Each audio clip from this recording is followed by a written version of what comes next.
Oke, Assalamualaikum warahmatullahi wabarakatuh. Selamat pagi. Hari ini saya akan menjelaskan tentang bab terakhir, yaitu bab stoichiometry. Nah, jadi bab stoichiometry itu bab yang agak panjang di satu semester ini, jadi terdiri dari beberapa bagian, subbagian. Salah satunya hukum dasar kimia. Jadi kayak stoichiometry itu ibarat matematika kimia. Tapi kalian jangan itu dulu, takut dulu, oh MTK nih. Enggak, jadi di kimia ini kayak matematika dasar aja, kayak bagi, kali gitu dan logika kalian. Saya masuk ke materi hukum dasar kimia ya. Jadi hukum dasar kimia adalah aturan dasar penerapan untuk reaksi-reaksi kimia di mana sesuai dengan fakta kejadian di alam. Jadi aturan dasar di mana kok reaksi kimia itu terjadinya seperti ini sih. Jadi ada hukum dasarnya. Hukum dasar itu ada 5. Nah, kadang-kadang, siswa itu agak bingung membedakan kapan pakai hukum dasar 1, kapan pakai hukum dasar 4 misalnya. Untuk mempermudah cara belajar kita, kita bagi menjadi hukum dasar itu saya bagi menjadi 2 klasifikasi. Ada klasifikasi hukum dasar yang lagi ngomongin massa atau hukum dasar yang lagi ngobrolin volume. Jenis yang ngomongin tentang massa, ini nggak ada di buku ya, maksudnya ini klasifikasinya. Ada hukum dasar yang lagi ngomongin volume.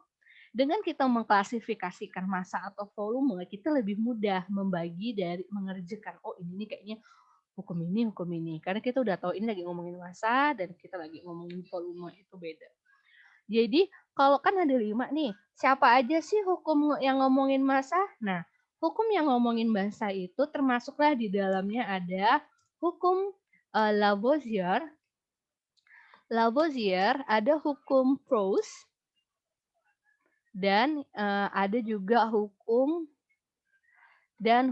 Dalton. Jadi ada 3. Hari ini kita akan belajar hukum massa dulu, nggak buru-buru. Kemudian ada namanya hukum yang ngomongin volume. Di sini ada hukum Gay-Lussac, dan hukum Avogadro. Avogadro.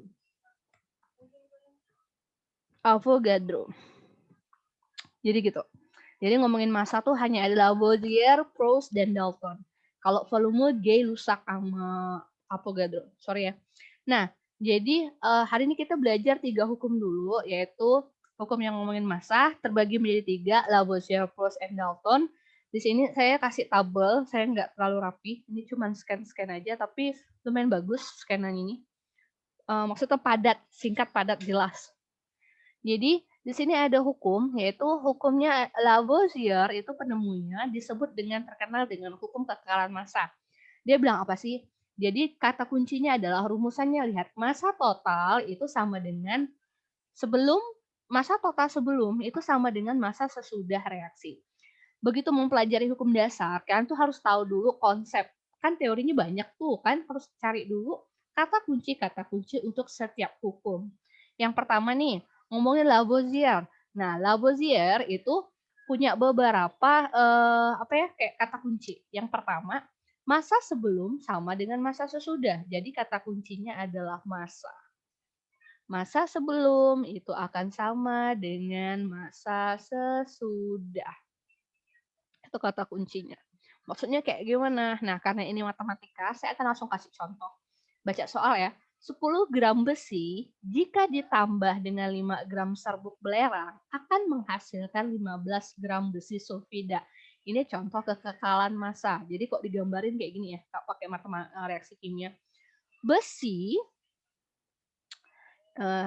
besi ditambah berarti bereaksi ditambah dengan belerang sulfur itu akan menjadi besi 2 sulfida. Bu, besi 2 sulfida tuh kayak gimana? Masih ingat ini review kemarin besi 2 sulfida ya. Besi. Ini saya ingatkan kalian kemarin besi 2 sulfida. Mengingatkan kembali siapa tahu lupa lagi.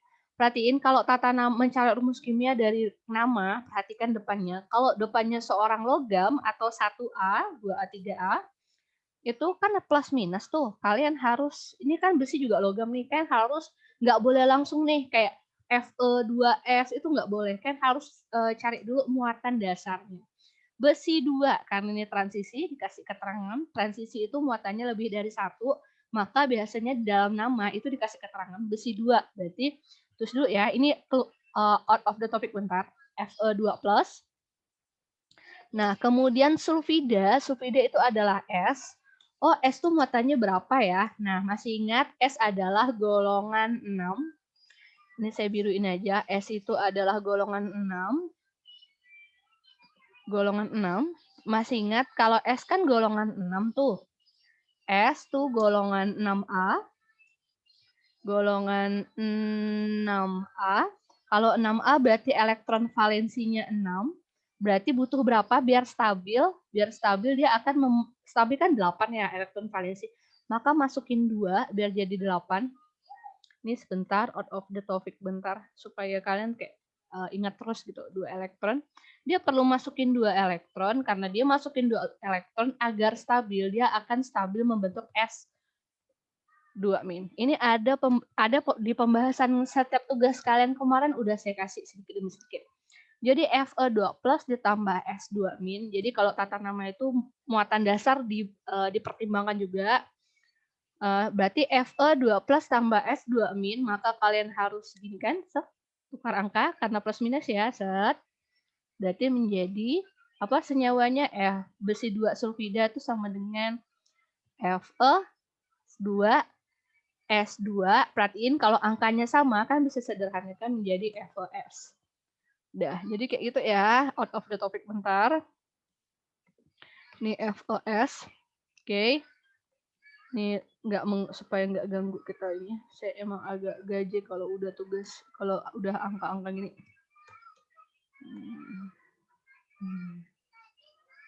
Ya.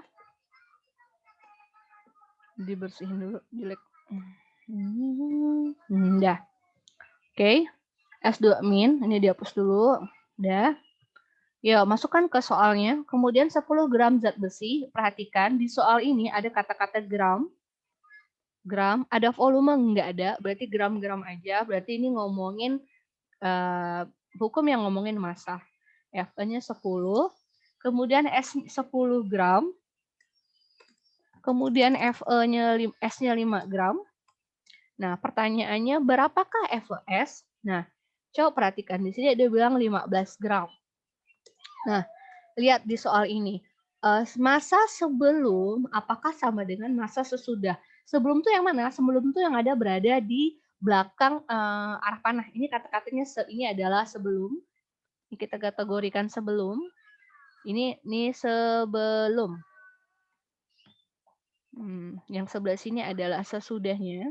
Coba perhatikan, apakah massa sebelum sama dengan massa sesudah? 10 ditambah 5 ini kan sebelum 15, betul nggak 15? Jadi kata kunci untuk Lavoisier yaitu massa. Yang kedua tuh harus sama, kiri sama dan kanan. Nggak ada kata-kata perbandingan, itu adalah Lavoisier. Nah, sekarang masuk ke hukum yang kedua, yaitu hukum perbandingan tetap atau Proust.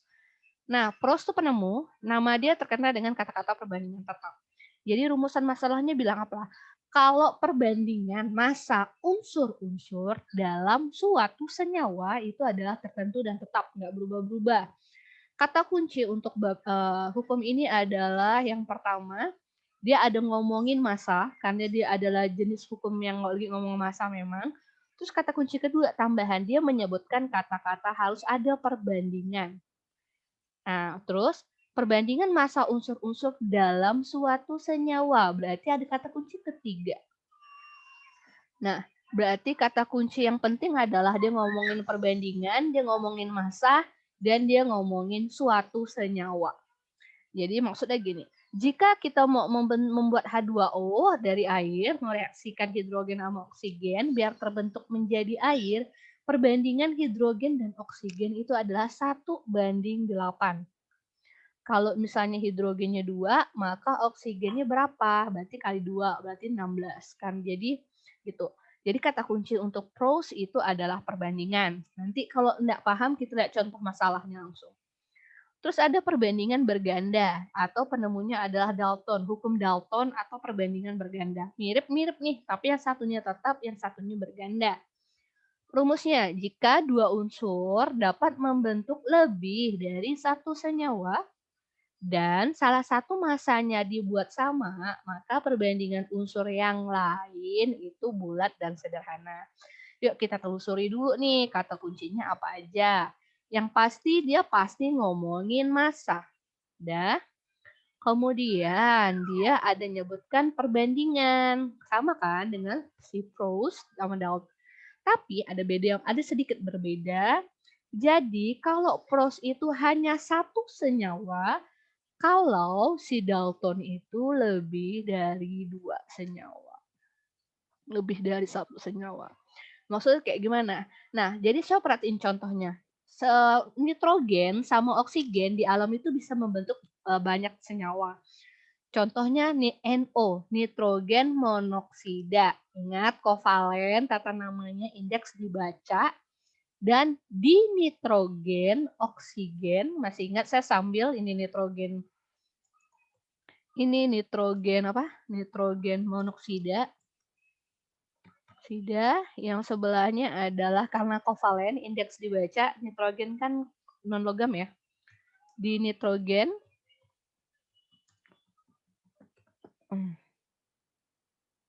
perhatikan. Nah, 14, 16 kalau untuk NO, kalau NO2 tuh N2O tuh 28 sama 16.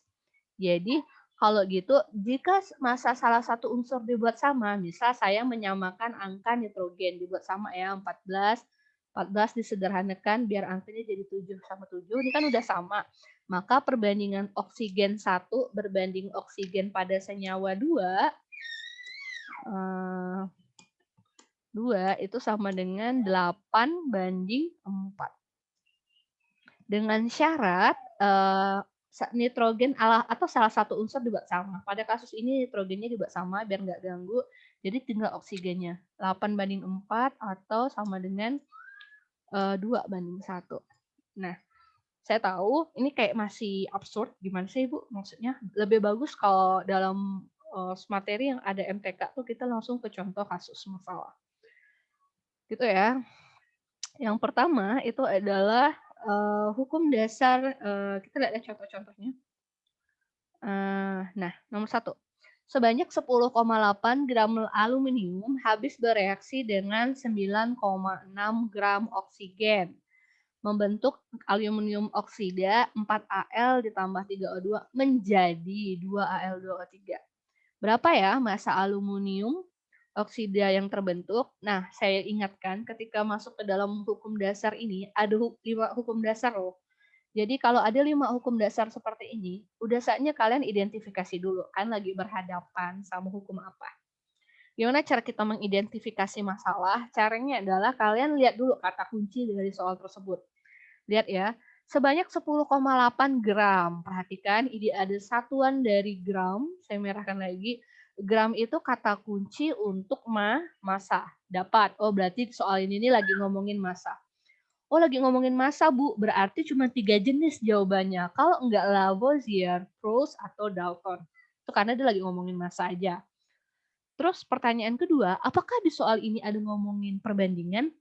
Ada kata-kata perbandingan sebanyak dengan dalam ruang tertutup membentuk aluminium, tidak ada. Hanya ada massa aja. Kalau hukum apa yang massa tapi nggak ada ngomongin perbandingan? Saya ingatkan lagi, yuk. Perhatiin kata kuncinya. Dah. Yang ngomongin massa ada 3 orang. Yang ngomong massa ada 3 orang. Jadi saya ajarin kalian identifikasi yang masalah. Yang pertama ada Lavoisier. Lavoisier itu cuma ngomong massa aja.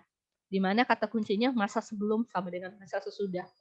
Kalau Proust dia bilang massa atau kata kuncinya apa lagi? Ada kata-kata perbandingan. Ada kata-kata satu senyawa. Tuh, itu Proust. Nah, terus kalau si Dalton, ciri-ciri hukum Dalton apa?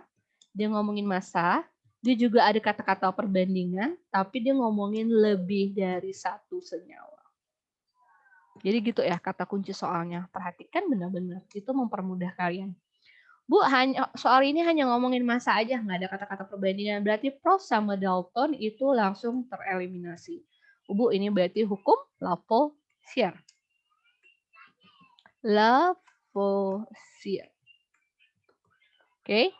Nah, yuk menyelesaikan masalah nih. Berarti aluminium oksida tuh berapa? Yuk, masukkan 10,8 logam aluminium. Berarti aluminium aja. Mana aluminium ini? Karena udah belajar tata nama, berarti ini 10,8. Terus gram dan oksigennya 9,6. Udah. Pertanyaannya berapa massa Al2O3? Perhatikan yang sebelah sini adalah kalau menurut hukum Lavoisier apa bilangnya massa sebelum sama dengan massa sesudah. Sebelum, sesudah. Massa sebelum harus sama dengan massa sesudah. Yuk. Sebelum. Yuk, ini berarti ini berapa? Maka yang sebelah sini kan daerah sebelum nih, berarti ini sesudahnya. Berapa sesudahnya? Masa sebelum sama dengan masa sesudah. Berarti total kan jawabannya sama dengan 10,8 harus tambah 9,6. Udah. Baru total kan. Berarti sama dengan 20,6. 20,4. Jawabannya adalah D. Jadi seperti itu ya. Nah, sebanyak 11,2 gram besi dipanaskan dengan sempurna dengan 6,4 gram belerang. Ingat, ini ngomongin massa juga. Saya mulai lebih cepat ya, ini gram. Berarti ini lagi ngomongin massa. Apakah soal ini ada ngomongin kata-kata perbandingan? Sebanyak 11,2 gram besi dipanaskan dengan sempurna dengan 6,4 gram belerang. Sebanyak besi 2 sulfida yang terbentuk sebanyak, perhatikan, ini 11,2.